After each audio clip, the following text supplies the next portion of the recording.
आज का जो हमारा टॉपिक फिर बन जाता है वो बन जाता है कॉस्ट एनालिसिस।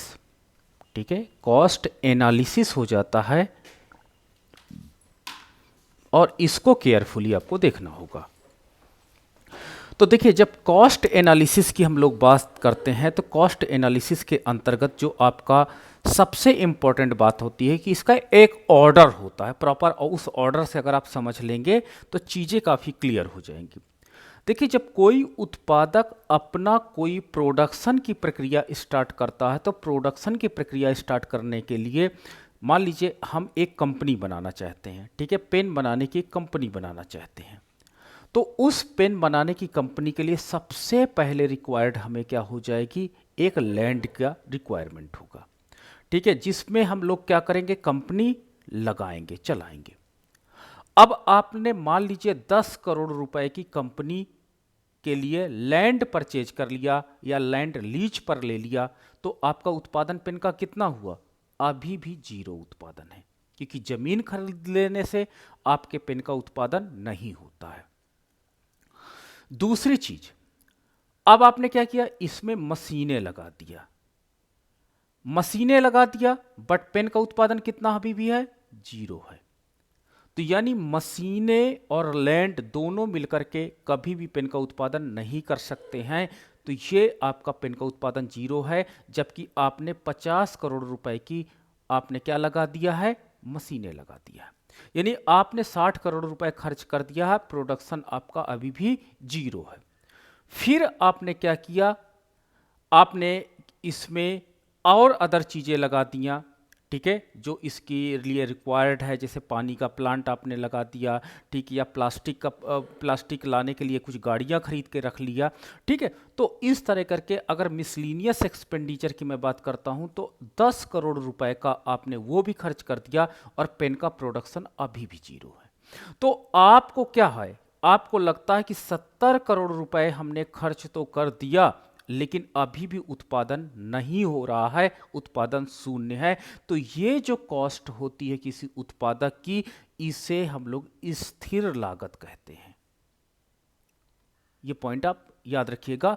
स्थिर लागत किसी उत्पादक की वो लागत होती है जो उत्पाद लागत लगाने के परिणाम स्वरूप उत्पादन की मात्रा में कोई प्रभाव ना पड़े।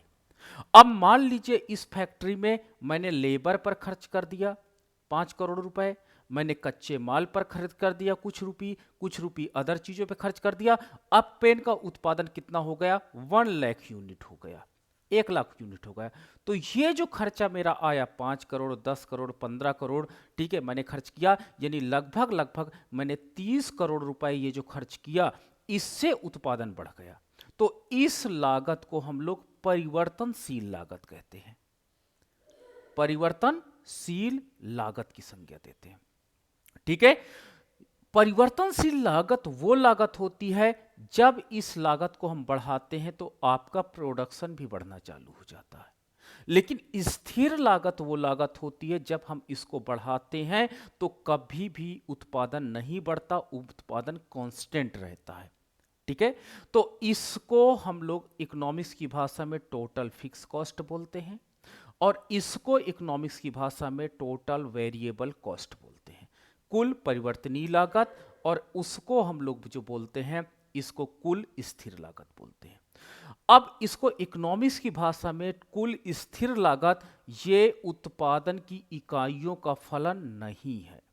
ठीक है, TFC is the not function of Q, यानी उत्पादन की मात्रा बढ़े या उत्पादन की मात्रा घटे, TFC पर कोई प्रभाव नहीं पड़ने वाला। जबकि आपका TVC उत्पादन की इकाइयों का फलन है। अगर TVC का मान बढ़ता है, सॉरी Q का मान बढ़ता है, पेन की इकाइयां आप बढ़ाओगे तो टोटल वेरिएबल कॉस्ट भी बढ़ जाएगी, और अगर उत्पादन आप घटाओगे तो टोटल वेरिएबल कॉस्ट का मान घट जाएगा। तो एक रिजल्ट तो निकला कि अगर टोटल फिक्स कॉस्ट को, कुल स्थिर लागत को और कुल परिवर्तनीय लागत को जोड़ दिया जाए तो मुझे टोटल कॉस्ट प्राप्त हो जाएगी। यह टोटल कॉस्ट का फार्मूला बन जाएगा। यानी टोटल कॉस्ट जो होती है, कुल लागत जो होती है, कुल स्थिर लागत तथा कुल परिवर्तनीय लागत का योग होती है। ये पॉइंट आप बहुत मैथमेटिकल इकोनॉमिक्स में केयरफुली देखिएगा, ये इससे संबंधित कई प्रश्न एग्जाम में पूछे जाते हैं। अब मैं बात करता हूं आपका कि total cost is equal to total fix cost plus total variable cost. ये मैंने अभी आपको फार्मूला कैसे जनरेट हुआ, मैंने एक कंपनी के एग्जाम्पल से समझाया। अगर मैं इसके दोनों पक्षों को उत्पादन की इकाइयों से विभाजित कर दूं तो क्या होगा?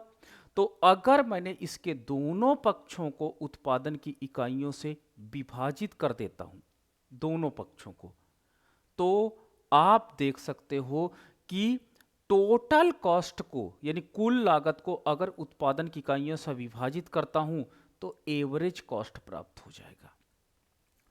कुल स्थिर लागत को अगर उत्पादन की इकाइयों से विभाजित हम करते हैं तो औसत स्थिर लागत प्राप्त हो जाएगी।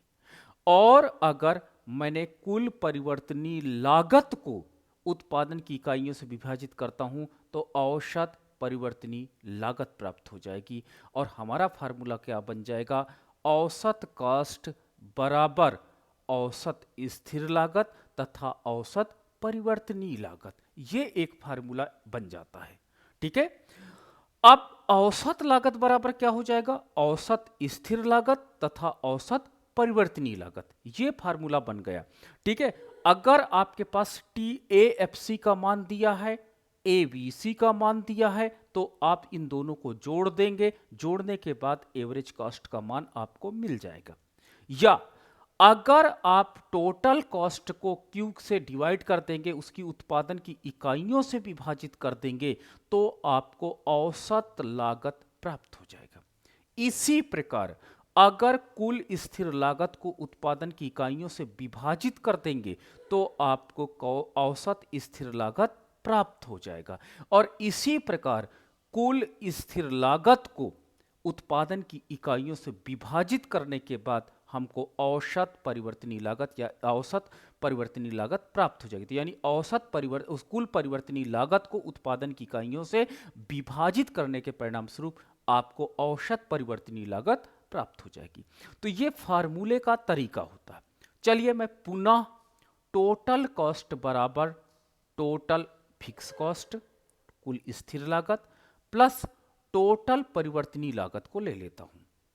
इसको मैंने पुनः ले लिया।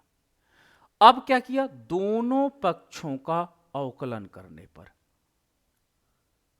ठीक है, दोनों पक्षों का अवकलन करने पर, तो जब मैंने दोनों पक्षों का अवकलन किया तो रिजल्ट क्या निकल करके आता है कि DTC अपॉन DQ, मैंने उत्पादन की इकाइयों के संदर्भ में अवकलन कर रहा हूं। तो जब दोनों पक्षों का अवकलन किया तो यानी D अपॉन DQ का मल्टीप्लाई TC के साथ, D अपॉन DQ का मल्टीप्लाई TFC के साथ, D अपॉन DQ का मल्टीप्लिकेशन TCQ के साथ, TVC के साथ करने पर हमें क्या मिल जाता है? तो D अपॉन DQ ब्रैकेट में total fix cost plus D upon DQ bracket में टोटल वेरिएबल कॉस्ट। तो देखिए आपका TC, TFC, TVC है, मैंने दोनों पक्षों में D अपॉन DQ का मल्टीप्लिकेशन कर दिया है। ठीक है, अब आपका फार्मूला क्या जनरेट होता है? अब आपका फार्मूला जनरेट हो जाता है जब भी कुल लागत को आप क्या करोगे? अवकलन करोगे तो आपको सीमांत लागत प्राप्त हो जाएगी। ये फार्मूला याद रखिएगा। जब भी कुल को, कभी भी याद रखिएगा, कुल को जब भी अवकलन करोगे वो सीमांत पे आपको ला देगा। तो देखो यहां पर मैंने कुल लागत को अवकलन किया तो सीमांत लागत प्राप्त हो गई। यहां पर कुल स्थिर लागत का अवकलन किया तो मुझे क्या हुआ? सीमांत स्थिर लागत प्राप्त हो गई। और जब मैंने क्या किया? कुल परिवर्तनीय लागत को अवकलन किया तो मुझे सीमांत परिवर्तनीय लागत प्राप्त हो गई। तो ये एक मेरा फार्मूला फिर से बन जाता है कि सीमांत लागत बराबर सीमांत स्थिर लागत तथा सीमांत परिवर्तनीय लागत। तो इस प्रकार अब आप देख सकते हो कि आपके समक्ष कितने फार्मूला हो गए, 1 लागत, 2 लागत, 3 लागत, 4 लागत, 5 लागत, 6 लागत, 7 लागत, 8 लागत और 9 प्रकार की लागतें होती हैं। और 9 ये सारी लागतें जो 9 टाइप्स की लागतें होती हैं, उन 9 टाइप्स की लागतों से ही एग्जाम में प्रश्न पूछे जाते हैं। आप चाहो तो एक फार्मूले से, मैंने कहाँ से, टीसी से स्टार्ट किया था, टीएफसी का कॉन्सेप्ट लाया, टीवीसी का कॉन्सेप्ट लाया और वहां से ये सारे फार्मूलों को मैंने जनरेट कर दिया। ठीक है। अब अगर आपको सीमांत लागत कैलकुलेट करनी है तो आपको टोटल कॉस्ट फंक्शन का क्या करना पड़ेगा, अवकलन करना पड़ेगा। अगर आपको सीमांत स्थिर लागत कैलकुलेट करनी है तो कुल स्थिर लागत का अवकलन करना पड़ेगा। और अगर आपको सीमांत परिवर्तनीय लागत को कैलकुलेट करना है तो कुल परिवर्तनीय लागत का अवकलन करना पड़ेगा। किसके रेस्पेक्ट में, उत्पादन की इकाइयों के संदर्भ में। ठीक है। तो ये फार्मूला आपको नहीं एग्जाम में भूलना है। ये फार्मूला आपको, अगर आपको याद है तो 9 प्रकार की कॉस्ट जो लगभग इकोनॉमिक्स में इससे अब ज्यादा नहीं होती हैं, ये सारी की सारी कॉस्ट कैलकुलेट कर देगा। ठीक है। तो चलिए एक मैं एग्जांपल आपको दिखाता हूं, कैसे एक एग्जांपल से मैं इन सारी 9 प्रकार की कॉस्ट को कैलकुलेट कर दूंगा। मान लीजिए एक उत्पादक का जो कुल लागत फलन है, एक उत्पादक का कुल लागत फलन कितना है, 3q cube plus 4q square plus 40q plus 400। ठीक है। ये एक उत्पादक का कुल लागत फलन है। ठीक है। टीसी मतलब कुल लागत है, ये आपका कुल लागत फलन है। अब इसमें आपको कैलकुलेट करना है टोटल फिक्स कॉस्ट क्या है, टोटल वेरिएबल कॉस्ट फलन क्या है, औसत लागत फलन क्या है, औसत स्थिर लागत फलन क्या है, औसत परिवर्तनीय लागत फलन क्या है, आपके पास सीमांत लागत फलन क्या है, सीमांत स्थिर लागत फलन क्या है, सीमांत परिवर्तनीय लागत फलन क्या है। लागत फलन की गणना कीजिए। ठीक है, गणना कीजिए। यदि, अब ये पहला प्रश्न ही देखो एग्जाम में, मैं इसी प्रश्न से सारे क्वेश्चन जो लागत वाले होंगे सब आपको मैं बता दूंगा। तो ये लागत फलन कैलकुलेट करना है। अब लागत फलन क्या होता है, the technical relationship between input and output. ठीक है। तो ये फलन को रिप्रेजेंट करता है। और लागत क्या होता है, जो इनपुट को रिवार्ड दिया जाता है। मान लीजिए आपने लेबर लगाया तो लेबर को रिवार्ड क्या मिलेगा, मजदूरी। आपने ट्रक लगाया, ट्रक का आप क्या करोगे, फेयर दोगे। जितनी बार आपका कच्चा माल लाएगा या आपका बना बनाया माल लेके जाएगा तो उनको आप क्या दोगे, उसके बदले में आप फेयर दोगे, किराया दोगे, तो वो लागत हो जाएगी। तो rewards of the input is called cost, यानी उत्पादन के साधनों का पुरस्कार उनकी लागत कहलाती है। ठीक है। तो ये फलन हमको बताता है। अब दूसरा प्रश्न है कि यदि if Q equal to 1 unit या Q इक्वल टू 2 यूनिट है, 2 इकाइयों का एक उत्पादक उत्पादन कर रहा है, तो टोटल फिक्स कॉस्ट क्या होगा, टोटल वेरिएबल कॉस्ट क्या होगा, एवरेज कॉस्ट क्या होगा, एवरेज फिक्स कॉस्ट क्या होगा, एवरेज वेरिएबल कॉस्ट क्या होगा, मार्जिनल कॉस्ट क्या होगा, मार्जिनल फिक्स कॉस्ट क्या होगा, मार्जिनल वेरिएबल कॉस्ट क्या होगा। ठीक है। इन कॉस्ट का मान की भी गणना करनी है।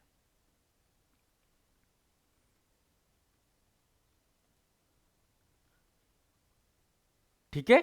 तो ये मेरे पास 2 है। कभी कभी एग्जाम्स में फलन पूछ लिया जाता है कि फलन बताइए, फलन आप कैलकुलेट करके दीजिए। कभी कभी अगर प्रोडक्शन यूनिट्स दिया है कि इतनी इकाइयों का हम उत्पादन करते हैं तो बताइए प्रोडक्ट्स आपका कॉस्ट का मान क्या होगा, तो वो मान भी आपको कैलकुलेट करना आना चाहिए।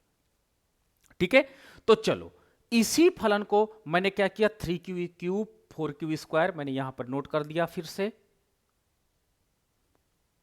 Total cost equal to 3q cube plus 4q² plus 40q plus 400।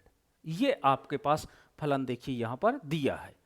अब मैं सबसे पहला जो कॉस्ट है TFC कैसे गणना करूंगा। तो देखो TFC के लिए मैंने अभी आपको एक फिगर बताया था और उसमें बताया था कि एक कंपनी है और कंपनी क्या करती, जब जीरो भी उत्पादन होती है तो जो लागत वहन करनी पड़ती है वो फिक्स कॉस्ट होती है। तो यही कॉन्सेप्ट आपका यहां पर भी काम करेगा कि यदि इस कुल लागत फलन में अगर Q बराबर 0 रखते, अगर मैं उत्पादन शून्य कर दूं और जो लागत वहन करनी पड़ेगी उत्पादक को वही फिक्स कॉस्ट होगी। तो ये कॉन्सेप्ट हमारा बताता, कॉन्सेप्ट नोट बताता है लागत का कि अगर आप उत्पादन की इकाइयां शून्य कर दो और फिर भी जो लागत आपको वहन करनी पड़ेगी वही आपकी टोटल फिक्स कॉस्ट होगी। तो फिक्स कॉस्ट फॉर क्या हो जाएगा, फॉर TFC के लिए कुल लागत फलन में Q बराबर 0 रखने पर आपको हरदम प्राप्त हो जाएगा। तो चलिए TFC निकालने के लिए हम कुल लागत फलन में Q बराबर 0 रख देते हैं। तो आपका हो जाएगा 3 0 का होल क्यूब प्लस 4 0 का स्क्वायर प्लस 40 0 प्लस 400। अब देखो यहां से लेकर के यहां तक सारा 0 हो जाएगा। ठीक है, ये सारी चीजें आपकी 0 हो जाएंगी। अब आपके पास क्या बचेगा, TFC बचेगा जो कितना होगा 400 होगा और यही आपकी फिक्स कॉस्ट है। अगर एक उत्पादक कुछ भी उत्पादन नहीं करेगा तो 400 की लागत उसको वहन करनी पड़ेगी, लेकिन अगर उत्पादन वो बढ़ा देता है तो निश्चित रूप से 400 के ऊपर लागत बढ़ी जाएगी। तो ये स्थिर लागत है और याद रखना टोटल कॉस्ट फंक्शन में जिस नंबर के साथ वेरिएबल नहीं लगा होता है वही आपका क्या होता है, फिक्स कॉस्ट होती है। तो ऊपर टोटल कॉस्ट फंक्शन में देखो 400 है, इसके साथ कोई क्यू नहीं जुड़ा है, अर्थात इसको हम देख करके पहचान सकते हैं कि ये स्थिर लागत होगी।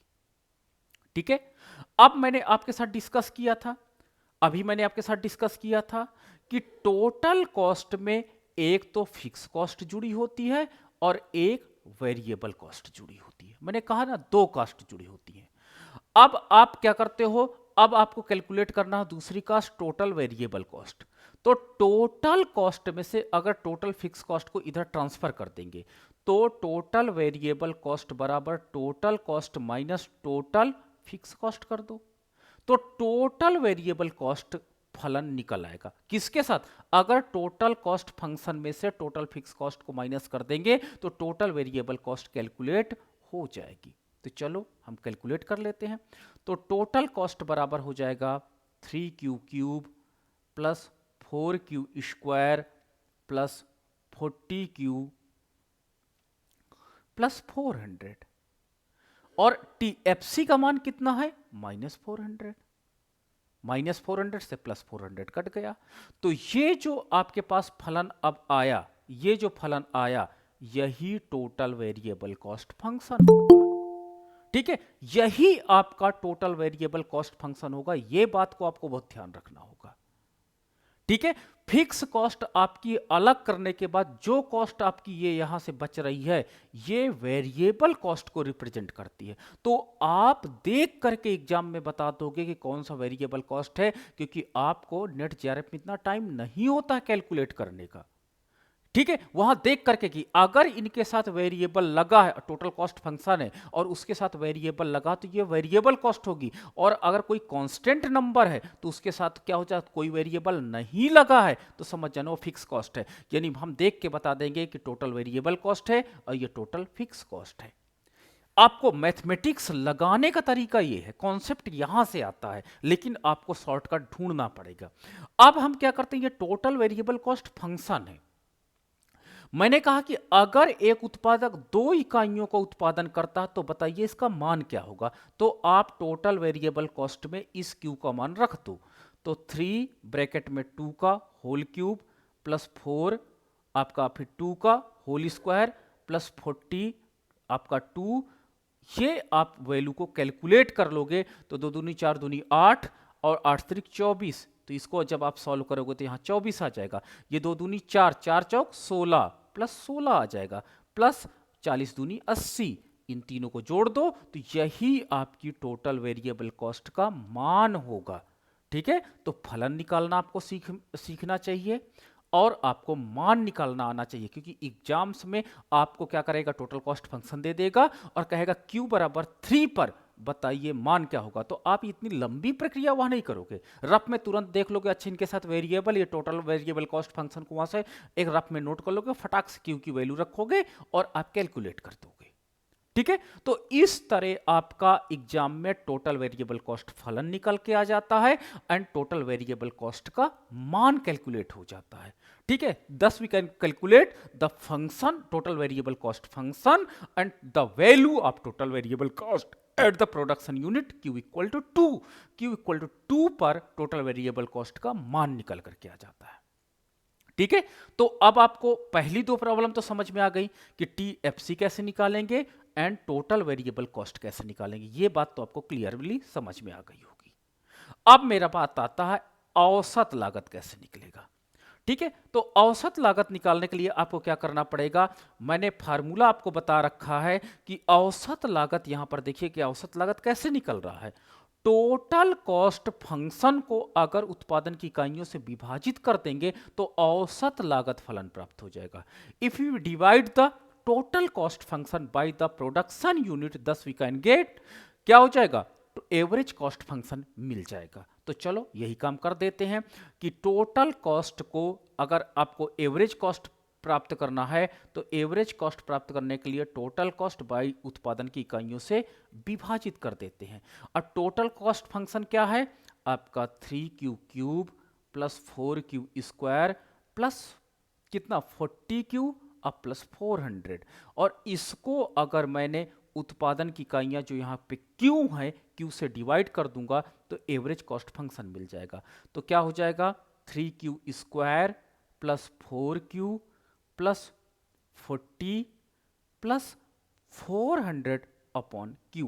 तो ये जो आपका निकल करके आएगा ये एवरेज कॉस्ट फंक्शन निकल करके आ जाएगा। ठीक है, ये एवरेज कॉस्ट फंक्शन आपका कैलकुलेट होकर के आ जाएगा। ठीक है, तो ये एवरेज कॉस्ट फंक्शन यानी उत्पादन की इकाइयों से पूरे फलन को आपने डिवाइड किया है। q से q क्यूब था तो q स्क्वायर हो गया, q से q स्क्वायर था तो 4q हो गया, q से 40q था तो 40 बचा, q से 400 बाई q हो गया। तो ये AC आपका कॉस्ट फंक्शन है, औसत लागत फलन है। अब आपसे कहा गया था कि q बराबर 2 पर बताइए कि what will be the value of AC, तो एवरेज कॉस्ट का मान क्या होगा ये पूछा गया था। तो इस q का मान यहीं पे रख दीजिए, तो आपके पास हो जाएगा 3 2 का स्क्वायर प्लस 4 इंटू 2 प्लस 40 और प्लस 400 अपॉन 2। तो आपके पास हो जाएगा 2 दूनी 4 त्याई 12 प्लस 4 2 जा 8 प्लस 40 और प्लस 200। ठीक है, तो कितना हो जाएगा आपका ये 52 8 60 260। तो 260 क्या हो जाएगा, ये औसत लागत का मान हो जाएगा। तो ऐसे आपको क्या करना होगा, एग्जाम में औसत लागत कैलकुलेट करना होगा। तो मैंने दो चीजें आपके साथ कैलकुलेट कर दिया। क्या क्या कैलकुलेट कर दिया, मैंने एक कैलकुलेट कर दिया एवरेज कॉस्ट फंक्शन आपको कैलकुलेट कर दिया। दूसरा ये आपका एवरेज कॉस्ट फंक्शन है, अगर आपको एग्जाम में क्यू का मान नहीं दिया तो यहीं पे आप रुक जाओगे, अभी आप इसके आगे नहीं प्रोसेस कर सकते हो। लेकिन क्यू का मान यानी क्वांटिटी की वैल्यू अगर वहां पर गिवन है, अगर क्वांटिटी का मान वहां पर दिया है, ठीक है, उत्पादन की इकाइयों का मान दिया है, तभी ये आपको ये वैल्यू कैलकुलेट करने पाओगे, नहीं तो कैलकुलेट वैल्यू नहीं कर सकते हो। ठीक है, तो एवरेज कॉस्ट फंक्शन भी आपको कैलकुलेट करना आ जाता है आसानी से, कोई प्रॉब्लम नहीं है। अब मेरे पास अगला क्या दिया है, अगला दिया है कि average fix cost function and values ज्ञात कीजिए। ठीक है, एवरेज कॉस्ट तो कैसे निकलेगा एवरेज फिक्स कॉस्ट, तो एवरेज फिक्स कॉस्ट निकालने के लिए, एवरेज फिक्स कॉस्ट निकालने के लिए आप फार्मूला देखिए, तो फार्मूला क्या बोलता है कि एवरेज फिक्स कॉस्ट कैलकुलेट करने के लिए टोटल फिक्स कॉस्ट को उत्पादन की इकाइयों से विभाजित करना होगा। ठीक है, तो टोटल फिक्स कॉस्ट क्या थी, टोटल फिक्स कॉस्ट बाई आपका क्यू हो जाता है, और टोटल फिक्स कॉस्ट कितना था, 400 बाई क्यू था। ठीक है, टोटल फिक्स कॉस्ट मैंने आपके साथ कैलकुलेट किया था। अगर प्रोडक्शन यूनिट नहीं दिया है तो यही आपका एवरेज फिक्स कॉस्ट फंक्शन हो जाएगा। ठीक है, इसे औसत स्थिर लागत फलन कह देंगे। अब आपका Q बराबर कितना दिया है, 2 यूनिट दिया है, तो जब 2 यूनिट दिया है तो इसमें रख देते हैं, तो एवरेज फिक्स कॉस्ट बराबर 400 बाई 2 हो जाएगा। तो एवरेज फिक्स कॉस्ट बराबर 200 हो जाएगा। तो ये एवरेज फिक्स कॉस्ट का आपने मान कैलकुलेट कर लिया है। ठीक है, आसानी से एग्जाम में निकल के आ जाता है। मैंने बताना इतनी चीजें, मैं 9 कॉस्ट एक साथ बता रहा हूं, आपसे एग्जाम में केवल एक कॉस्ट पूछ लेता है या 2 कॉस्ट पूछ लेगा, और आपको फटाक से निकालना चाहिए, ये फार्मूले याद होने चाहिए। नाउ द नेक्स्ट है, अब आपका कह रहा है कि एवरेज वेरिएबल कॉस्ट कैलकुलेट करिए, फंक्शन एंड मान वैल्यूज। तो क्या करना है कि एवरेज वेरिएबल कॉस्ट जो होता है वो टोटल वेरिएबल कॉस्ट को अगर उत्पादन की इकाइयों से विभाजित कर देंगे तो हम कैलकुलेट कर सकते हैं। तो चलिए कैलकुलेट कर लेते हैं। तो हमको करना क्या होता है कि आपको टोटल वेरिएबल कॉस्ट फंक्शन जो आपने शुरू में निकाला था, कहां पे निकाला था, यहां पर देखिए कि आपने, ये आपका टोटल वेरिएबल कॉस्ट फंक्शन था, यहां पर आपने निकाला था 3Q cube plus 4Q square plus 40Q, यहां पर आपने टोटल वेरिएबल कॉस्ट निकाला था शुरू में। तो वही को उठा करके आप यहां पे रख दोगे, क्या रख दोगे, 3Q cube plus 2Q square, क्या था, 2 ही था कि ज्यादा था, हाँ 4Q स्क्वायर था, हाँ 4Q स्क्वायर प्लस 40Q, ये आपका क्या था, टोटल वेरिएबल कॉस्ट था। और अगर इसको मैं Q से डिवाइड कर दूं तो एवरेज वेरिएबल कॉस्ट निकल आएगा। तो इस फलन को Q से डिवाइड कर दिया, तो जब डिवाइड किया तो 3Q स्क्वायर हो जाएगा, पावर हट जाएगी, एक कम हो जाएगी, प्लस 4Q हो जाएगा, प्लस 40 हो जाएगा। तो ये आपका औसत परिवर्तनीय लागत निकल करके आ गई है। कौन सा, औसत परिवर्तनीय लागत फलन निकल करके आ गया है। ठीक है, अब आपके पास एक इंफॉर्मेशन, एडिशनल इंफॉर्मेशन दी गई है कि Q इक्वल टू 2 हो तो what will be value of ABC, ABC का मान क्या होगा। तो चलिए रख देते हैं इस फलन में। तो एवरेज वेरिएबल कॉस्ट बराबर 3 2 का स्क्वायर प्लस 4 2 प्लस 40। अब क्या हो जाएगा, 3 2 2 जा 4 प्लस 4 दूनी 8 प्लस 40, तो आपका हो जाएगा 12 प्लस 8 प्लस 40, तो आप क्या कहोगे, 60। तो एवरेज वेरिएबल कॉस्ट का मान क्या है, 60 है। ये आपने काउंट कर लिया, ये आपने कैलकुलेट कर लिया। ठीक है, तो एवरेज वेरिएबल कॉस्ट फंक्शंस कैसे निकाले जाते हैं ये आपको समझ में आ गया, और साथ ही साथ इसको कैसे मान निकाला जाता ये भी आपने समझ लिया। अब अगला चलिए बढ़ते हैं।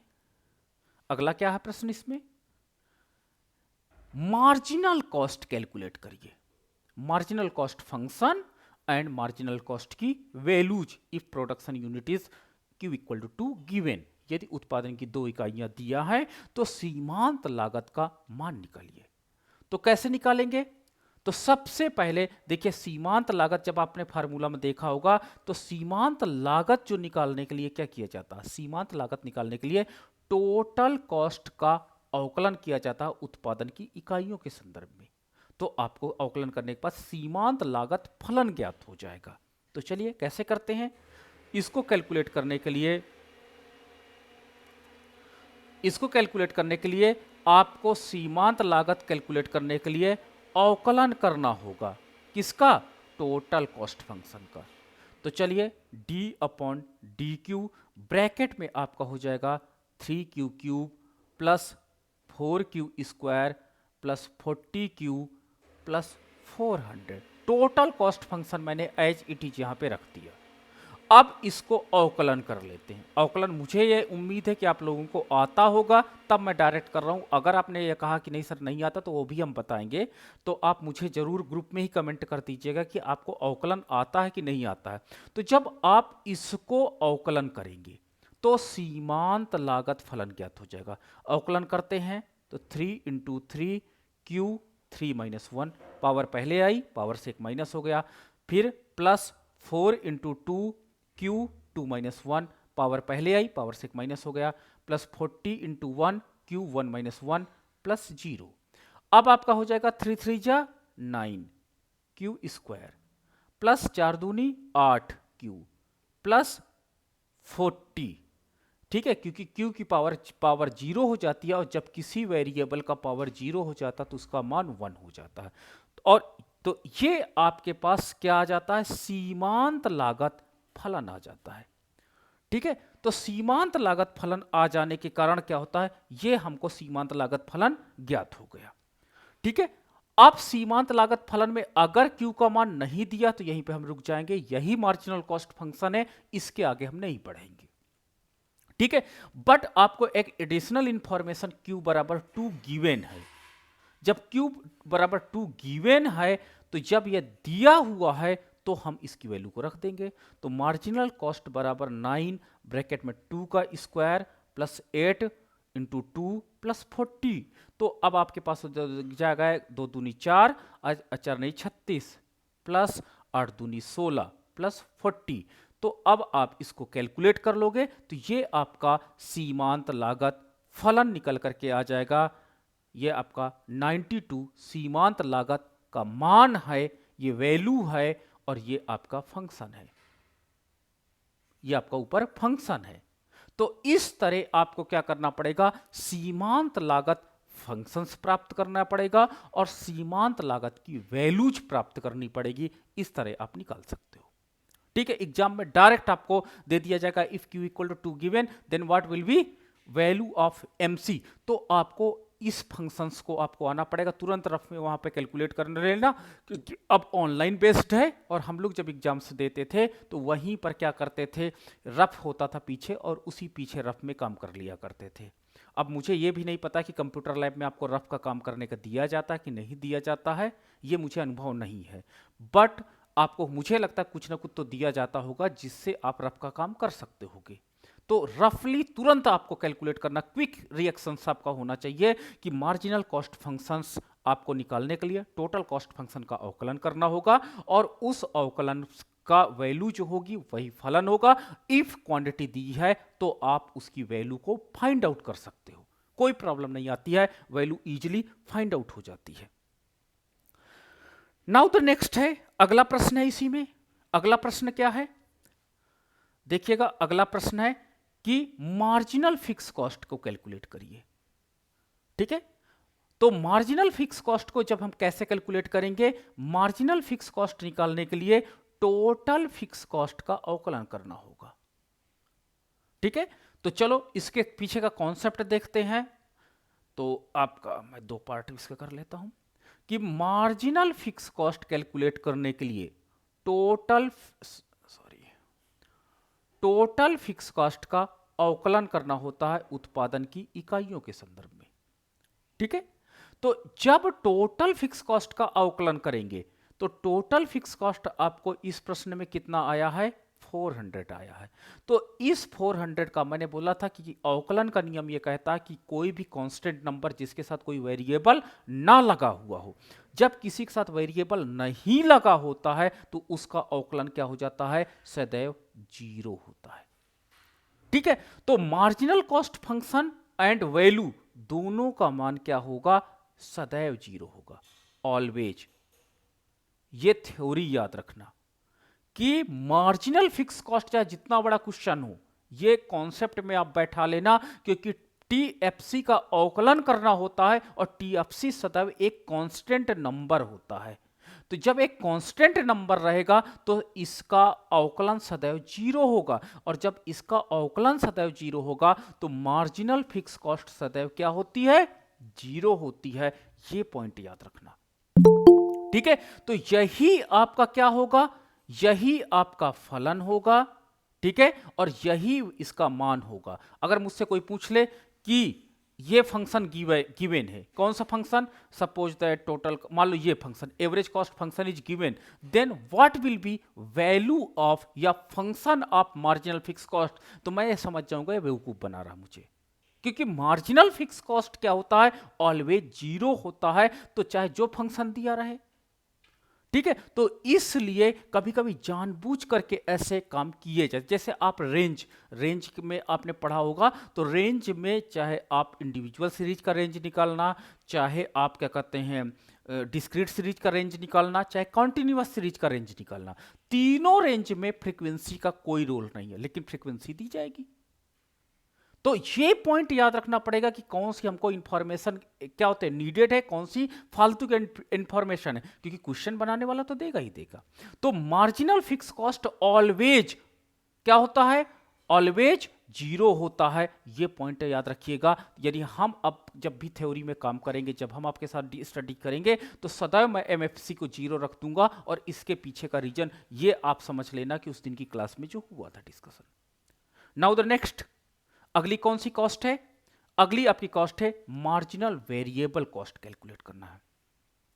मार्जिनल वेरिएबल कॉस्ट कैलकुलेट करने के लिए आपको करना क्या होगा, फार्मूला देखते हैं। मार्जिनल वेरिएबल कॉस्ट कैलकुलेट करने के लिए आपका टोटल वेरिएबल कॉस्ट का अवकलन करना होगा। तो टोटल वेरिएबल कॉस्ट तो मैंने शुरू में निकाल ली थी, ये देखो टोटल वेरिएबल कॉस्ट है। टोटल वेरिएबल कॉस्ट आपका यहां पर है TVC equal to 3q cube plus 4q square plus 40q, ये ऑलरेडी गिवन था। ठीक है, ये ऑलरेडी मतलब मैंने कैलकुलेट कर रखा है, तो अगर मैं इसका अवकलन कर दूंगा तो मार्जिनल वेरिएबल कॉस्ट निकल आ जाएगी। ठीक है, तो चलो मैं क्या करता हूं, इसको कैलकुलेट करता हूं। तो मैं यहां पर क्या किया कि मार्जिनल वेरिएबल कॉस्ट कैलकुलेट करने के लिए टोटल वेरिएबल कॉस्ट को अवकलन कर देते हैं।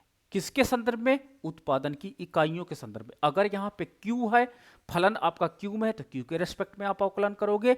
अगर आपका फलन X में है, तो आप X के संदर्भ में इसको अवकलन करोगे।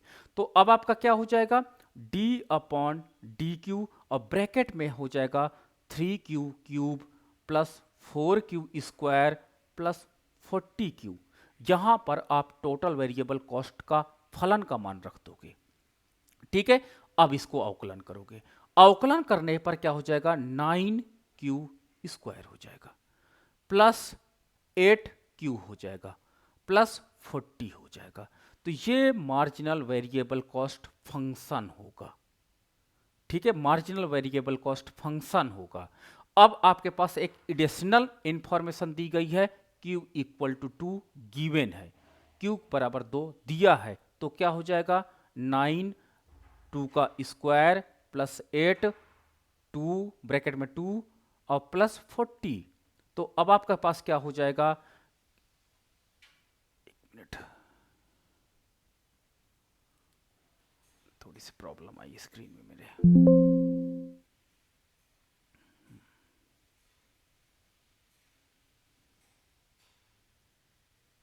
हाँ, तो अब आप देख सकते हो यहां पर कि आपके पास क्या है, यहां पर कि 2 का स्क्वायर है, तो 9 2 2 जा 4 प्लस 8 2 जा 16 प्लस 40, तो 9 चौको 36 प्लस 16 प्लस 40, तो ये कितना हो जाएगा 6 6 92।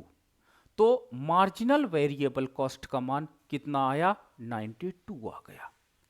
अब गौर से एक इंफॉर्मेशन देखना, मार्जिनल वेरिएबल कॉस्ट फलन ये है आपका, मार्जिनल वेरिएबल की वैल्यू जो है 92 है। अब थोड़ा सा इसकी इंफॉर्मेशन देख लीजिएगा। मैं जानता हूं कि मार्जिनल कॉस्ट बराबर marginal fix cost plus marginal variable cost होता है। ठीक है, मैंने आपके साथ अभी डिस्कशन किया था कि मार्जिनल फिक्स कॉस्ट सदैव जीरो होता है। क्यों, क्योंकि टीएफसी सदैव क्या होता है, कांस्टेंट नंबर होता है। तो आपका marginal cost plus zero plus marginal variable cost, यानी मार्जिनल कॉस्ट ही मार्जिनल वेरिएबल कॉस्ट कहलाएगी। यस, इट इज राइट, कि जो मार्जिनल कॉस्ट आपका, चाहे तो मार्जिनल कॉस्ट जो फंक्शन होगा वही मार्जिनल वेरिएबल कॉस्ट फंक्शन होगा। ठीक है, मार्जिनल कॉस्ट की जो वैल्यू होगी वही वैल्यू मार्जिनल वेरिएबल कॉस्ट की भी होगी। ये पॉइंट आप याद रखिएगा। ठीक है, तो ये गुमराह करने के लिए प्रश्न एग्जाम में पूछे जाते हैं। आप दो दो इंफॉर्मेशन मत निकालिए, आप लिखिएगा कि जब MFC सदैव जीरो होता है, जब MFC सदैव जीरो होता है, इसलिए मार्जिनल कॉस्ट सदैव मार्जिनल वेरिएबल कॉस्ट के बराबर होता है। अब आप देख लीजिए यहां पर कि मार्जिनल वेरिएबल कॉस्ट जो फलन है 9q² प्लस 8q प्लस 40, आप मार्जिनल कॉस्ट फंक्शन देखिएगा तो ये मार्जिनल कॉस्ट फंक्शन है, देखिएगा ये भी वही होगा 9q² प्लस 8q प्लस 40, देखिए दोनों समान है। मान देख लीजिए, मार्जिनल वेरिएबल कॉस्ट का मान 92 आया है, मार्जिनल कॉस्ट का मान भी 92 आया है। तो ये स्मार्टनेस एग्जाम में आपको दिखानी पड़ेगी। क्या स्मार्टनेस? कि अगर आपसे कोई मार्जिनल वेरिएबल कॉस्ट के विषय में पूछता है तो आप वहां तक नहीं जाओगे, मार्जिनल कॉस्ट को ही प्रूफ कर दोगे कि यही मार्जिनल वेरिएबल कॉस्ट है। और मार्जिनल फिक्स कॉस्ट सदैव क्या होती है? जीरो होती है। तो जब आपकी मार्जिनल फिक्स कॉस्ट सदैव जीरो होती है तो मार्जिनल कॉस्ट ही मार्जिनल वेरिएबल कॉस्ट के रूप में जानी जाती है। इस तरह आप ये 9 इंफॉर्मेशन ट्रैक कर सकते हो एक प्रश्न से, और मैंने यहां पर एक प्रश्न लिया था और एक प्रश्न से ये सारी 9 इंफॉर्मेशन को कैलकुलेट कर लिया हूं, काउंट कर लिया हूं। ठीक है, अगर आपको फलन प्राप्त करना है तो आपको फलन के साथ ही काम करना होगा। जैसे आपको एवरेज वेरिएबल कॉस्ट फंक्शन प्राप्त करना है तो टोटल वेरिएबल कॉस्ट फंक्शन के साथ काम करना, ना कि टोटल वेरिएबल कॉस्ट की वैल्यू के साथ आप काम करना नहीं। अगर आपको मान चाहिए तो मान के साथ आप काम करना, लेकिन अगर आपको फलन के साथ काम करना है तो जैसे टोटल वेरिएबल कॉस्ट फंक्शन से ही एवरेज वेरिएबल कॉस्ट फंक्शन निकलेगा, टोटल कॉस्ट फंक्शन से ही मार्जिनल कॉस्ट फंक्शन निकलेगा। ऐसे नहीं कि टोटल कॉस्ट वैल्यू से आप फलन निकाल दोगे, नहीं, ऐसा नहीं हो सकता। तो आपको उन फलन की पहचान करना होगा और उन फलन को निकालना आना चाहिए। तो ये कॉन्सेप्ट सबसे ज्यादा परेशान करता है, और सबसे ज्यादा मैंने देखा बच्चों में परेशान होता है, करते हैं कि आखिर TFC Q बराबर 0 रखने पर ही क्यों आती है। ये प्रश्न आज तक बच्चों को समझ में नहीं आया, जबकि मैं उनको बार बार बताता हूं कि एक उत्पादक उत्पादन ना करे, जो लागत उसको वहन करनी पड़ती है वो आपकी क्या होगी? वो TFC होगी। तो कुल लागत फलन में ही आपको Q का मान 0 रखना होगा, तब आप इस तरह की वैल्यू को कैलकुलेट कर सकते हैं, क्रिएट कर सकते हैं। तो मैंने मैथमेटिकल इकोनॉमिक्स में आज आपके साथ डिस्कस किया टोटल कॉस्ट, मतलब कॉस्ट फंक्शंस, और इसके अंतर्गत जितने प्रकार के कॉस्ट थे मैंने एक क्वेश्चन से ही कैलकुलेट करके आपको दिखा दिया है। ठीक है, मैं आपको एक क्वेश्चन दे रहा हूं, आपको ये सारी वैल्यूज को इसके साथ काउंट करके दिखाना होगा, ग्रुप में शेयर करना होगा। Total cost function 1/3 Q³ plus 1/4 Q² plus 40Q plus 500 given. Then calculate, क्या कैलकुलेट करना है? TFC का मान क्या होगा, TVC का मान क्या होगा, AC का मान क्या होगा, AFC का मान क्या होगा, ABC का मान क्या होगा, आपका मार्जिनल कॉस्ट का मान क्या होगा, मार्जिनल फिक्स कॉस्ट का, मार्जिनल वेरिएबल कॉस्ट का। ठीक है, ये आपके पास क्या है? फंक्शन निकालना है, इनका फंक्शन निकालना है, फंक्शन आपको बताना है, काउंट करना है, कैलकुलेट करना है। इफ दूसरा क्वेश्चन मैंने जोड़ रहा हूं कि इफ Q = 3 गिवन, अगर Q बराबर 3 दिया है तो टोटल फिक्स कॉस्ट का मान, टोटल वेरिएबल कॉस्ट का मान, एवरेज कॉस्ट का मान, एवरेज फिक्स कॉस्ट का मान, एवरेज वेरिएबल कॉस्ट का मान, मार्जिनल कॉस्ट का मान, मार्जिनल फिक्स कॉस्ट का मान एंड मार्जिनल वेरिएबल कॉस्ट का मान भी आपको कैलकुलेट करना होगा। तो ये प्रश्न है, और इस प्रश्न को अगर आपने समझ लिया तो आपको कई समस्याएं इस नेट JRF में सॉल्व हो जाएंगी। ठीक है, तो इस टॉपिक से संबंधित किसी का प्रश्न हो तो जरूर पूछना, जहां